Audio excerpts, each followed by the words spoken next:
minabuti naming maglakad-lakad ngayon hapon kasi wala kaming ginagawa. Sobra na kami sa tulog at sa pagpapahinga at sa pagre-relax, kaya mag-e-explore tayo ng kaunti. At may na-discover kaming maliit na simbahan dito sa park at hindi namin alam kung saan ito papunta. Tingnan natin, tingnan mo. Oh, mukhang wala tayo, mukhang walang daan. Walang nakakaalam kung nasan tayo. Diyan tayo. Sa may highway na tayo kasi baka tayo ay magang rape. Kahit relatively safe ang isang bansa, mabuti pa rin yung nag-iingat. Kasi nakakadala na talaga. Naduputan na kami ng cellphone. Hindi na dapat maulit yon. Yun na yung last. Okay? Hindi na dapat maulit. Yan o. Oh.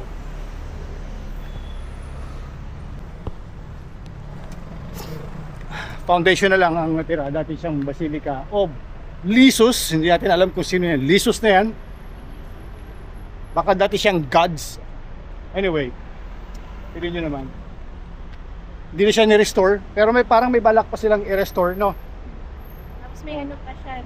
May shape, no? May shape. Andun siguro yung altar. Oo, tas alam mo na yung itsura, no? Tapos yung foundation, makikita mo, ayan, oh, foundation diyan. May mga kasama. Oo.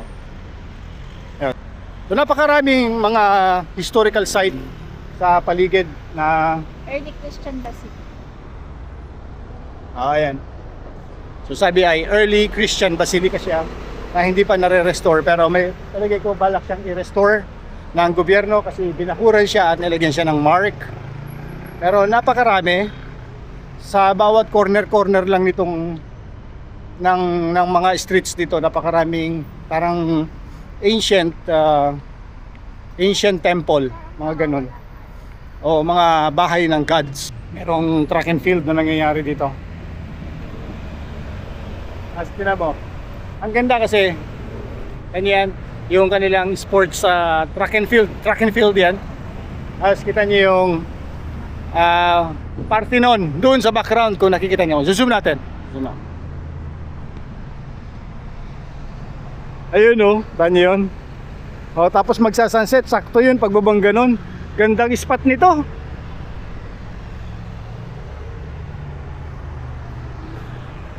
Napakagandang spot nito for photography kasi kita nyo pababa yung araw dun sa Parthenon, tapat na tapat siya, pababa siya dun. So ito yung pinakamagandang spot kasi tanaw na tanaw yung Parthenon dito ng buo, walang obstruction. Sa mga mahilig sa camera, hanapin nyo itong street na ito. Ayan, Basilicis Olga, yun ang tawag.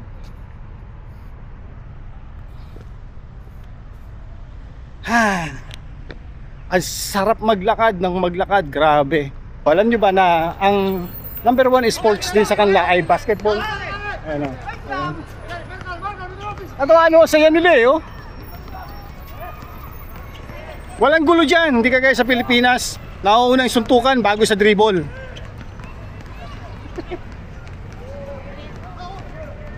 Mukhang may kabayan. Kabayan. Saan? Oo nga. Brian.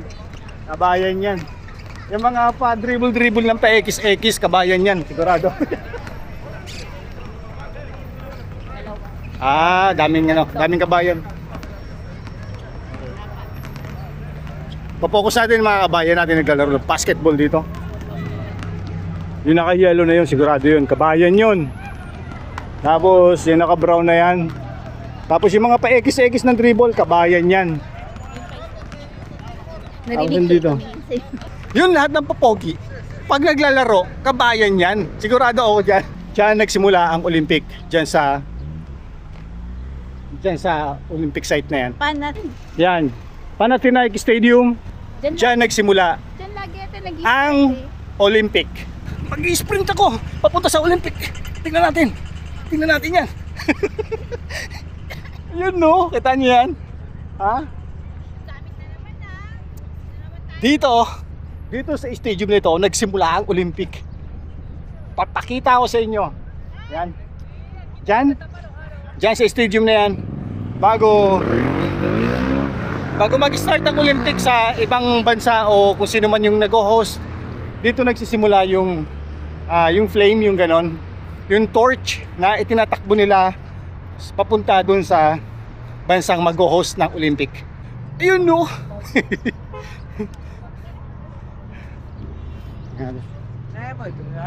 Naka-cordon. Pero tumapasok yung mga tao. Naka-cordon din. Ayaw naming i-break yung law kasi kami ay obedient citizen. Kaya dito na lang tayo. Huwag na tayong gumaya sa mga yan. Okay? Always follow the rules. Ayan. So nakita niyo yung mga ring, symbol ng Olympic. Yan siya. Okay? So dito nagsisimula yung Olympic bago magsimula sa ibang bansa. Hindi namin natiis, kailangan namin pumasok.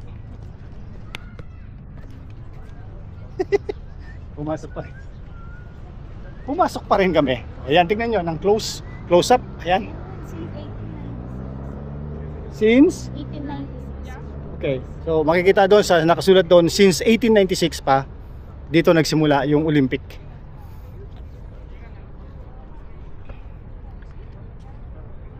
Ayun oh. Ano yan? Parang dito nagsisimula yung torch. Diyan sa spot na yan. Yan. Nakita niyo yung tatlo na yan.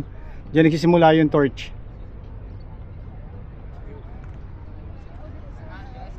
Galing no? Narating namin kalalakad. At ang isang magandang gawin dito sa Athens, kung kayo ay pupunta dito ng summer, kagaya ngayon, summer, ay manood ng open air cinema.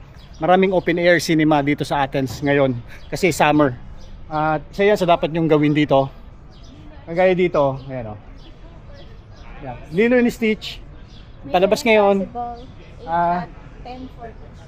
Mission Impossible, The Final Reckoning, Part 2. So yan, palabas siya.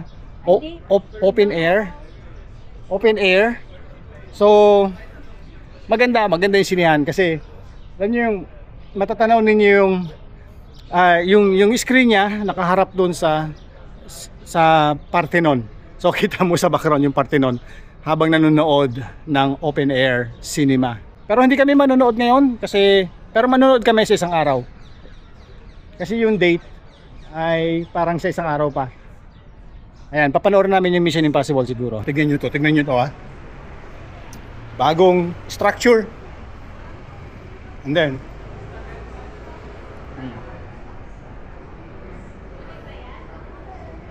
may remains ng ano ito. Hindi ko alam kung tunay. Ano ba ito? Reserve nila eh. Mukhang tunay naman.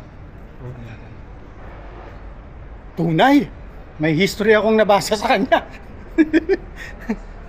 Tunay siya, Heda. Wow.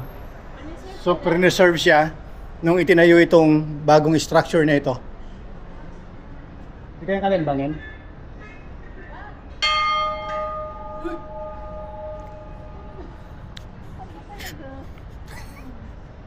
Wow. Tingnan nyo naman yung bago. Tapos, nandiyan siya oh. Hindi siya ginalaw. Galing, ganda. Ganda rin, kakaiba rin talaga dito sa Athens.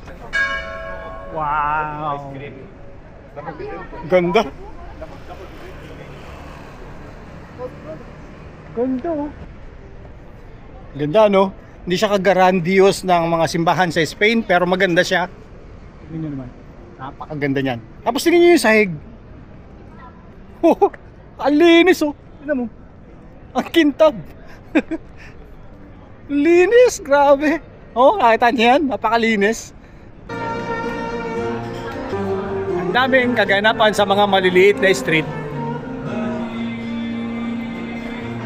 Tingnan nyo to. Tingnan nyo.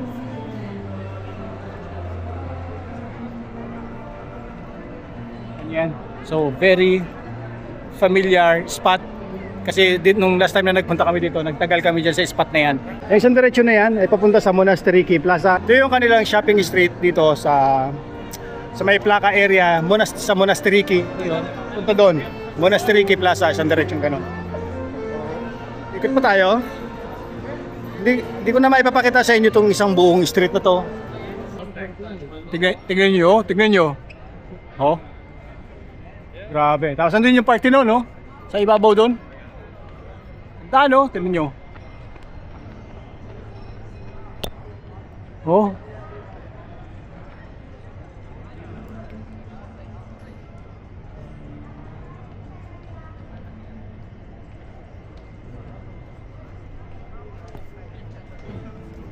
Daming tao. Sa paanan na ito ng Acropolis, yung pagtaas na yan, Acropolis na yan. As, napakaraming tao dyan, no? Parang maraming nag-aabang na magnanakaw sa akin, dami nakatingin eh. Ito yung may ruins na may train. Yun. So, dito, nung last time na punta namin, natatandaan ko dito kami kumain sa area na to, dito. Tapos nakikita nyo to, meron diyang lumang-lumang ruins. Tapos meron train. Ayan yung rail and train. Ayan, nakikita nyo, rail yan. Medyo pricey itong mga restaurant dito kasi parang pang tourist sila. Pero masarap naman.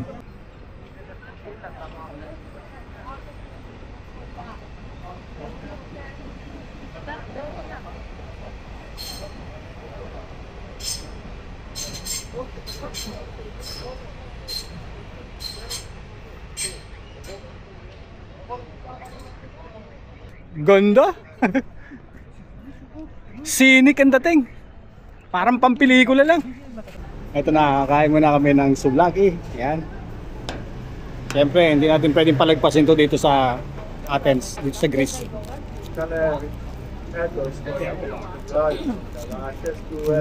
Sarap. Namiss ko to.